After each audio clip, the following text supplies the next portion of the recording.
ബിസിനസ്സാണോ ചെയ്യുന്നത് ആ ബിസിനസ്സിൽ വലിയ വിജയം വരും. നിങ്ങൾ ഒരിക്കലും പട്ടിണിയാവില്ല, ഒരിക്കലും നിങ്ങൾ ദരിദ്രവാസിയാവില്ല, ദരിദ്രത്തിലേക്ക് പോവില്ല. നിങ്ങളുടെ കയ്യിൽ എപ്പോഴും സമ്പത്തുണ്ടാകും. നിങ്ങൾ നല്ല ഹലാലായ സമ്പത്തിനുടമയാവും.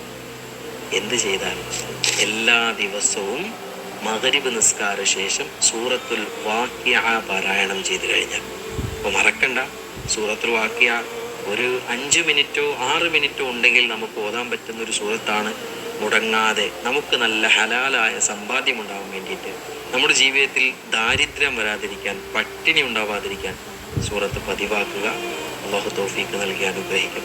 നിങ്ങൾ എന്ത് ബിസിനസ്, നമ്മുടെ ആവശ്യങ്ങളൊക്കെ പൂർത്തീകരിച്ചു കിട്ടാൻ പല മാർഗങ്ങളും നമ്മൾ തേടാറുണ്ട്. ചില ആളുകൾ ഹറാമായ വഴിയിലൂടെയും എങ്ങനെയെങ്കിലുമൊക്കെ അത് കരസ്ഥമാകണം എന്ന് പരിശ്രമിക്കാറുണ്ട്.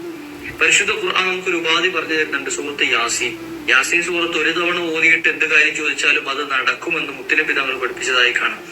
എന്നാൽ മഹാന്മാരും കൂടെ ഉദ്ധരിക്കുന്നുണ്ട്, നിങ്ങൾ 41 തവണ ഏതെങ്കിലും ഒരു നല്ല നിയ്യത്ത് വെച്ചുകൊണ്ട് സൂറത്ത് യാസീൻ ഓതിക്കഴിഞ്ഞാൽ ആ ആവശ്യം എന്താണോ അത് ഹലാലായതാണ് എങ്കിൽ അത് നടന്നു കഴിഞ്ഞു എന്ന്. അള്ളാഹു നമ്മുടെ കാര്യങ്ങളൊക്കെ എളുപ്പമാക്കി തരുമാറാകട്ടെ, മറ്റുള്ളവരിലേക്കും എത്തിച്ചു കൊടുക്കുക. അള്ളാഹു സർവ്വ ശർറു ബലാ മുസീബാത്തുകളിൽ നിന്ന് നമുക്ക് രക്ഷ നൽകുമാറാകട്ടെ.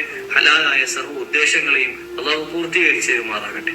നമ്മുടെ ആവശ്യങ്ങളൊക്കെ നമ്മളുടെ മക്കൾക്ക് എന്തെങ്കിലും വിഷമങ്ങൾ സംഭവിക്കുക എന്നുള്ളത് നമ്മൾക്ക് വളരെ പ്രയാസമുള്ള ഒരു കാര്യമാണ്. അതെ, അള്ളാഹുവിന്റെ കാവൽ ലഭിക്കാൻ അവർ സ്കൂളുകളിലേക്കും മറ്റ് ആവശ്യങ്ങൾക്കും പഠനങ്ങൾക്കും വേണ്ടി പുറത്തേക്ക് ഇറങ്ങുന്നവരാണല്ലോ.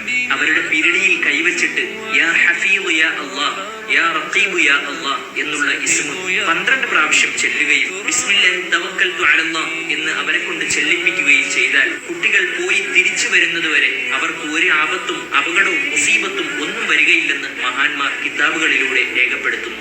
അള്ളാഹു നമ്മുടെ മക്കളെ കാത്തുരക്ഷിക്കുമാറാകട്ടെ, മറ്റുള്ളവരിലേക്കും എത്തിക്കും അവരും അവരുടെ മക്കളെ സംരക്ഷിക്കട്ടെ.